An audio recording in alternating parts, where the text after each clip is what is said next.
जय द्वारकाधीश।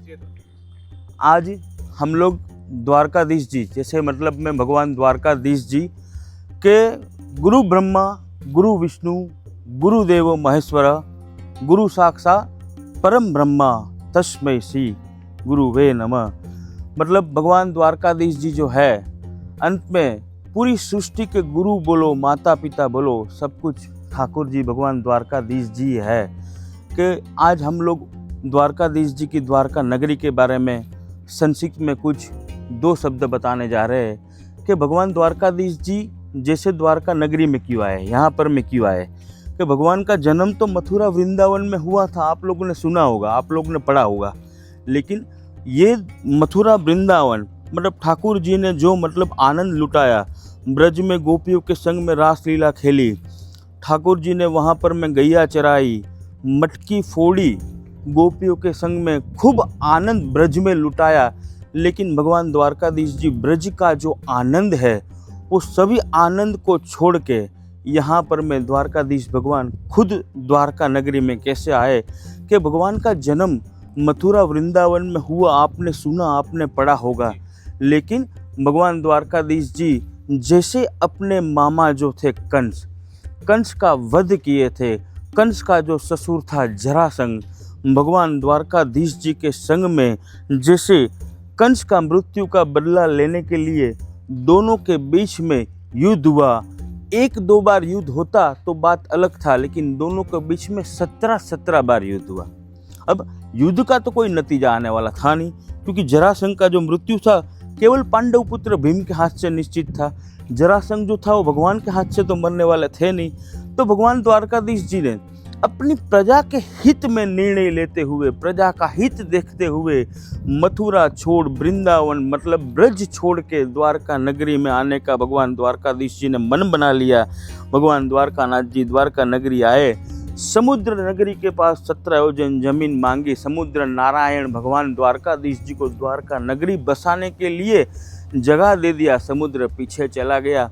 भगवान द्वारकाधीश ने इसी भूमि में यहाँ पर में सोने की नगरी मतलब द्वारका नगरी का निर्माण किया। 100 साल तक भगवान द्वारकाधीश जी इसी नगरी में यहाँ पर में राज किए। 25 साल अपनी जिंदगी के जो मथुरा वृंदावन में बिताए। तो मेरे कहने का मतलब भगवान द्वारकाधीश जी नगरी, ये द्वारका नगरी बसाने के बाद इसी भूमि में 100 साल तक रहे थे। 100 साल तक राज किया माता रुक्मणी जी के संग में। ये द्वारका नगरी 4 धाम में से एक धाम, सप्तपुरी में से एक पुरी, जो अपने पुराने ग्रंथ में जिसका उल्लेख है कि अयोध्या, मथुरा, माया, काशी, कांची, अवंतिका, पुरी, द्वारा, मती चेव सप्ते मोक्षदायिनी द्वारका, रामेश्वर, जगन्नाथ, बद्रीनाथ और द्वारका। तो यही एक ही तीर्थ ऐसा है द्वारका तीर्थ जो धाम और पुरी दोनों में गिनती होता है। तो ये द्वारका नगरी समुद्र तट से बची हुई है कि ठीक लगातार आप देखेंगे तो भगवान द्वारकानाथ नगरी जैसे मतलब भगवान ने बसाई है। ये द्वारकाधीश मंदिर के पीछे ठीक समुद्र और गोमती का संगम आपको दिखा जाएगा। कि जैसे गोमती आप सुनोगे तो आपके मन में सवाल आएगा कि लखनऊ वाली गोमती, नहीं, लखनऊ वाली गोमती नहीं है। कि जैसे भगवान द्वारकाधीश जी के दुर्वासा ऋषि भगवान ने शिक्षा प्राप्त की थी सांदीपनी आश्रम ने, सांदीपनी ऋषि, वैसे ही ठीक भगवान राम के ऋषि थे वशिष्ठ। तो वशिष्ठ की पुत्री का नाम था गोमती, जिसका समुद्र नारायण के साथ संगम हुआ। और गोमती और समुद्र का संगम स्थान यह द्वारका नदी, यह द्वारका भूमि में यहाँ पर में है, द्वारकाधीश मंदिर के ठीक पीछे। कि जैसे भगवान द्वारकाधीश जी को स्वधाम जाने का समय आया, क्योंकि मनुष्य जो जन्म लेता है उसका मृत्यु निश्चित है। आज संसार में जिसका सर्जन है उसका विनाश भी निश्चित है। वैसे ही भगवान द्वारकाधीश जी 100 साल तक इस भूमि में राज किए। कि जब ठाकुर जी का स्वधाम जाने का समय आया तो भगवान द्वारकाधीश जी सब कुछ अपना यहाँ छोड़ के, पूरा द्वारका नगरी छोड़ के, जैसे यहाँ से 250 किलोमीटर सोमनाथ महादेव का मंदिर है। सोमनाथ भूमि को प्रभास पाटन भी एक गुजराती में हम लोग कहाँ जाता है, प्रभास क्षेत्र भी बोला जाता है। तो वहाँ पर मैं जैसे पीपल का पेड़ के नीचे तपस्या करने बैठे थे भगवान द्वारकाधीश जी, जरा नाम के पारगी ने ठाकुर जी को पैर में तीर मतलब लगा दिया गलती से, तो भगवान ने अपनी लीला जो समाप्त कर ली।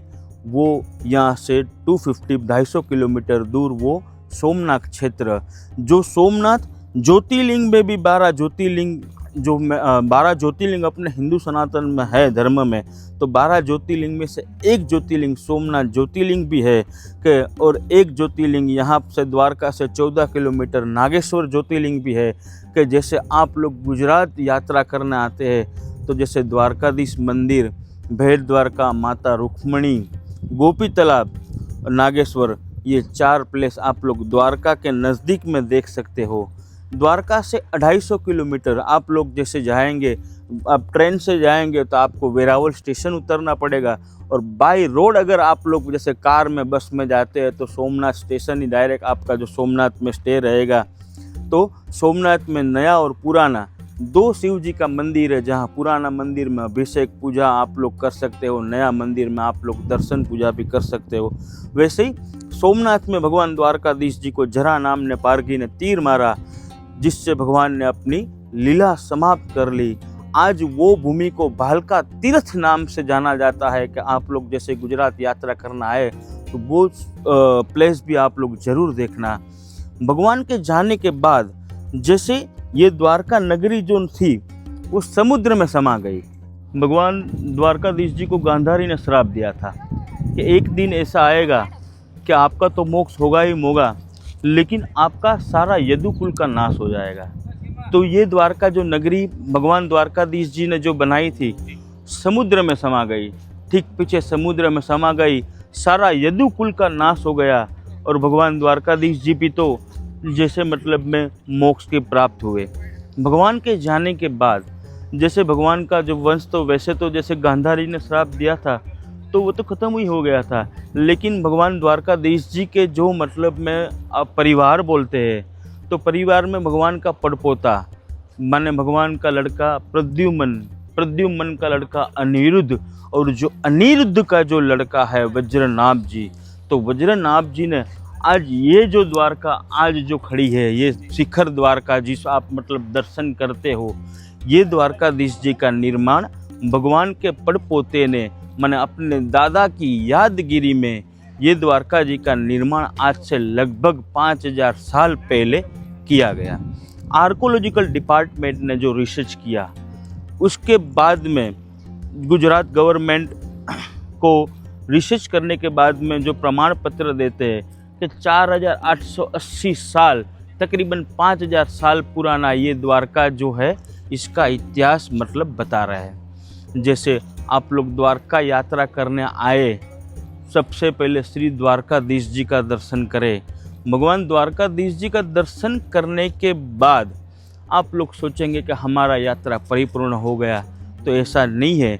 भगवान द्वारकाधीश जी का दर्शन करने के बाद वैसे द्वारका तीर्थ में आसपास में नागेश्वर, रुक्मणी, गोपी तालाब, भेट द्वारका, वो सब तो मतलब दर्शन इत्यादि है ही, लेकिन भगवान द्वारकाधीश जी की पटरानी जो है माने रुक्मणी माता जी को आधी यात्रा की मालकिन कहा गया है कि भगवान द्वारकाधीश जी का दर्शन करने के बाद माता रुक्मणी जी का दर्शन करने के पश्चात उसके बाद ही अपना यात्रा परिपूर्ण होता है। तो आप लोग जैसे द्वारका जी आइए तो माता रुक्मणी जी का दर्शन जरूर करने पधारे, जरूर करने जाए। और अगर आपके पास समय है तो आप लोग जैसे मतलब में ये अपना नागेश्वर है, गोपी तालाब है, भेट द्वारका है, रुक्मणी मंदिर है, वो सब एक ही रूट में आता है। उसके पश्चात भी आपके पास अगर समय रहा तो जैसे यहाँ पर मैं द्वारका तीर्थ में गोमती नदी है, समुद्र तट पे आप एकदम आराम से पूरे वहाँ पर में घाट बने हैं, घाट पे घूम सकते हो। फिर भड़केश्वर महादेव है जहाँ पर मैं शाम के समय सूर्यास्त मतलब सनसेट पॉइंट जो आप लोग वो व्यू भी देख सकते हो। यहाँ से 14 किलोमीटर दूर अभी जो विकस रहा है मतलब विकसित हो रहा है शिवराजपुर बीच, जिसका ब्लू फ्लैग बीच उसको मतलब में बोला गया है, तो शिवराजपुर बीच भी आप लोग जा सकते हैं। तो ये द्वारका नगरी का इतिहास है। ये द्वारका नगरी की जो मेरे पास थी वो मैंने आपको जानकारी दी है। जय द्वारकाधीश।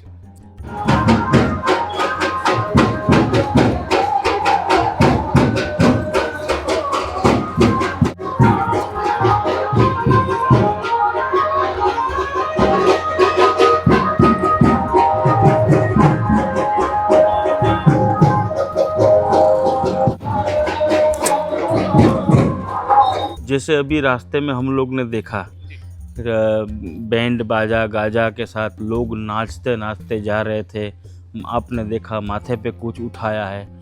भगवान द्वारकाधीश जी मंदिर में पूरे दिन में 6 बार झंडा चेंज होता है। झंडा मतलब ध्वजा, ध्वजा बदली होता है।